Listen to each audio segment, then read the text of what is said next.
ضلع کرم میں دیرپا امن کے قیام کے لیے متحرک فریقین کے بنکرز کی مسماری کا عمل تیزی سے جاری ہے، جس کے تحت اب تک 262 بنکرز کو گرا دیا گیا ہے۔ ضلعی انتظامیہ کے مطابق اس کارروائی کے دوران لوور کرم میں 117 سے زائد جبکہ اپر کرم میں 136 سے زائد بنکرز کو مسمار کیا جا چکا ہے اور مزید بنکرز کے خاتمے کا عمل جاری ہے۔ اس کے علاوہ 272 غیر قانونی ہتھیار ضبط کیے گئے ہیں۔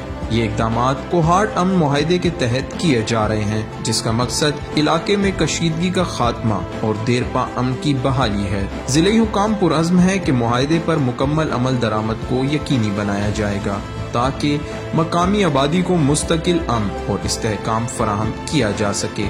ڈپٹی کمشنر کرم نے اس حوالے سے واضح کیا کہ قیام امن کے لیے معاہدے کی ہر شق پر سختی سے عمل کیا جائے گا تاکہ عوام کو محفوظ اور پرامن ماحول میسر آ سکے۔